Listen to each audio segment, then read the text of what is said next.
Medyo nabitin ako ng part 2 at alam ko kayo din. Ngayon lang dumating yung pang part 3 nating karugtong ng kwentong ito. At ngayon ko lang din nailahad. Kailangan din nating maghanap buhay. Hindi pwedeng puro kwento lang. Wala nang paligoy-ligoy pa. Simulan na natin ang agimat ni Domeng. Makatapos nga ang ilang oras na sabungan ay umuwi na namang talunan ang mga kababayan nitong si Domeng dahil sa 5 lalaking dayuhan. Habang papaalis, itong 5 mananabong na ito ay tumititig ng malalim kay Domeng ay nagwika pa. Domeng, handa ka na ba sa magiging laban natin? Matagal ka na naming hinihintay, kaya kami madalas bumabalik dito.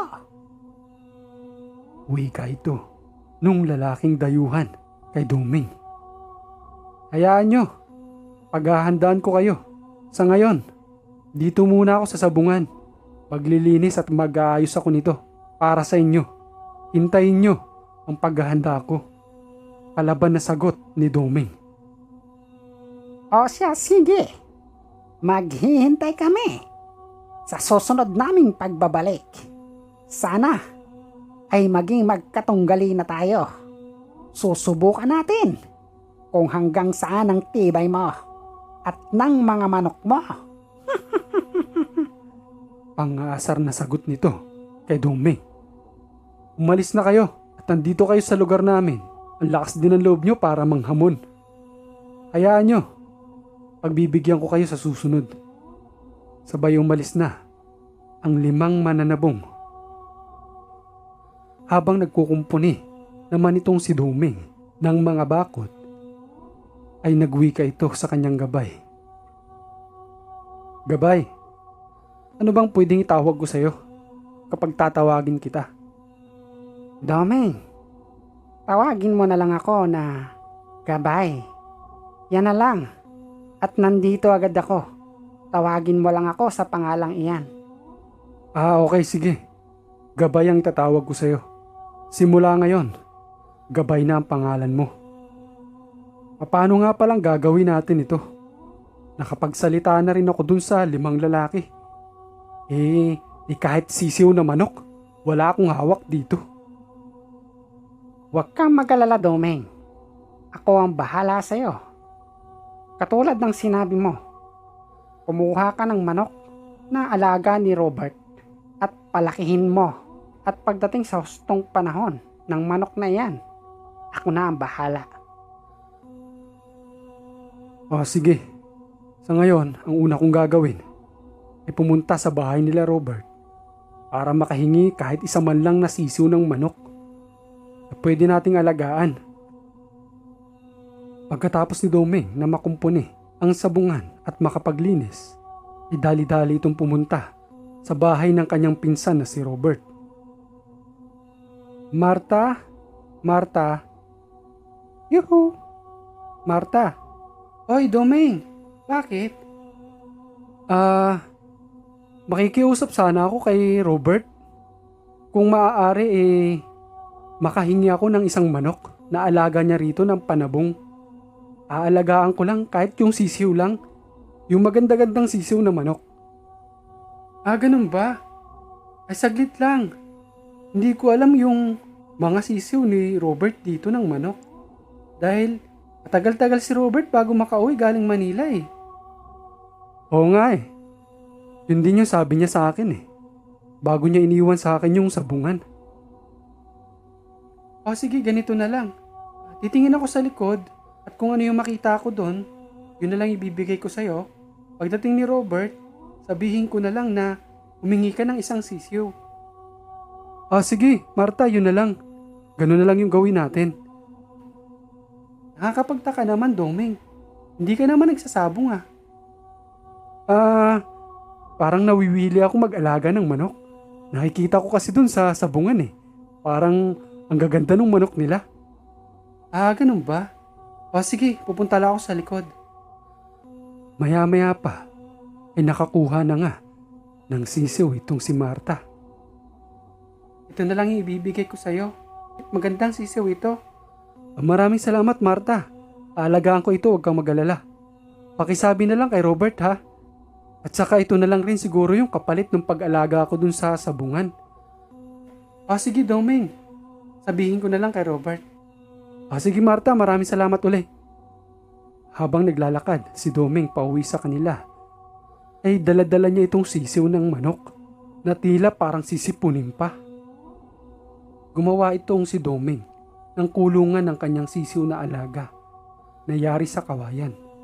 Dahil nga marami naman siyang kawayan sa kanilang bahay, ayun na ang pinangkumpuni niya upang makagawa ng paglalagyan ng kanyang manok.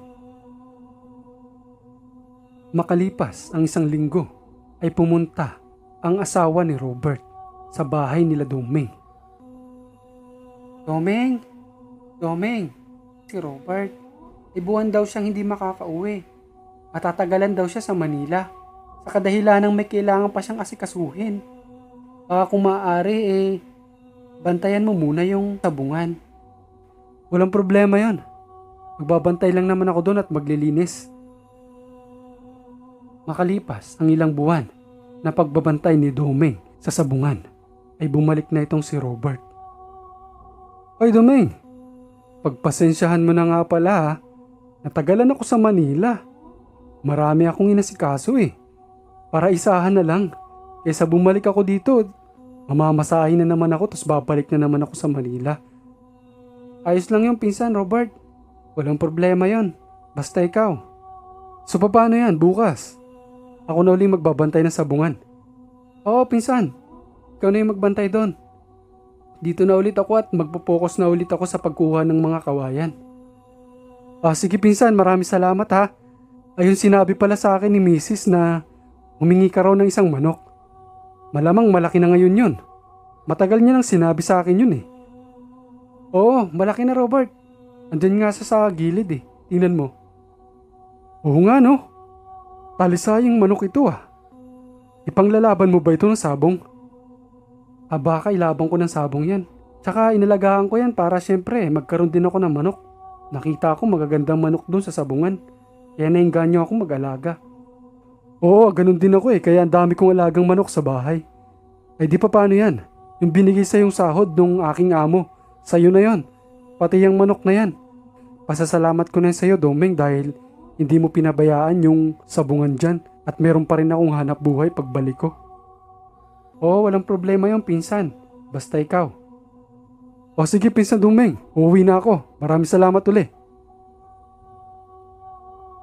Pag-alis ni Robert, ay dali-daling tiningnan ni Domeng ang kanyang manok at meron pa itong pabuga-buga ng tubig sa kanyang manok na animoy veteranong mananabong.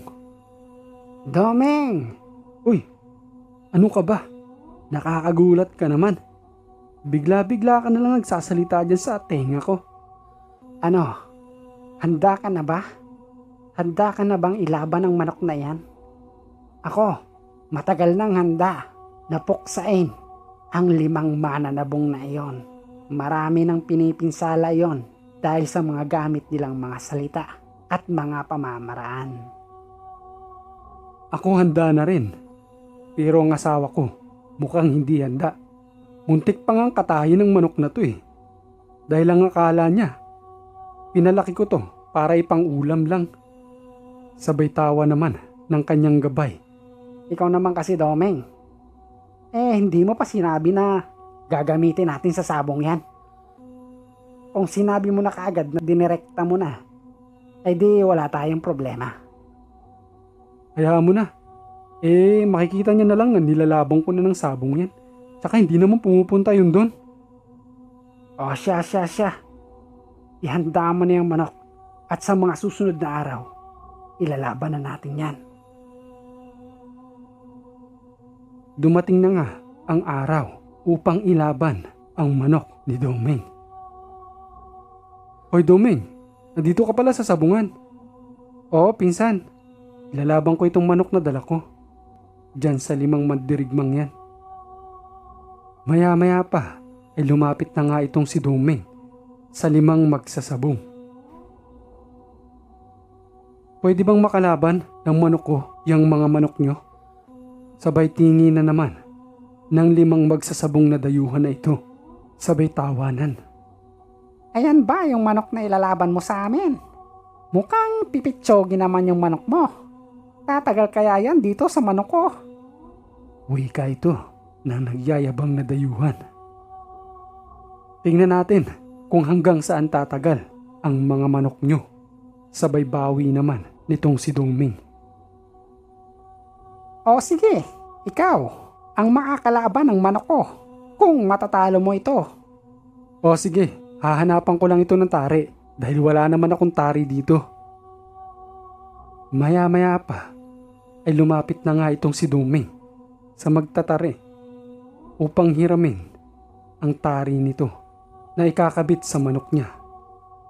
Habang kinakabitan ng tari ang mga manok, ay patingin-tingin itong 5 sa kanya na para bang pinag-uusapan siya nito.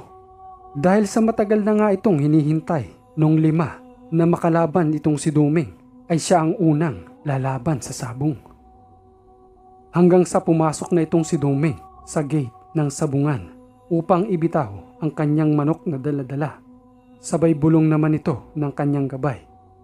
Dongming, painumin mo muna ng tubig yung manok. Ilagay mo sa isang basong tubig yung bato na nakuha mo sa kawayan at painumin mo ang manok. Ha? Wala namang baso dito eh. Susubukan ko kay Robert kung makakahiram ako. Bert, may baso ka ba dyan? O meron naman dito. Papainumin ko lang ng tubig itong manok ko. O sige, saglit lang, kukuha ako ha. Lagyan mo na rin ng tubig, Bert. O sige. Maya-maya lang ay nakakuha na nga ng tubig itong si Robert.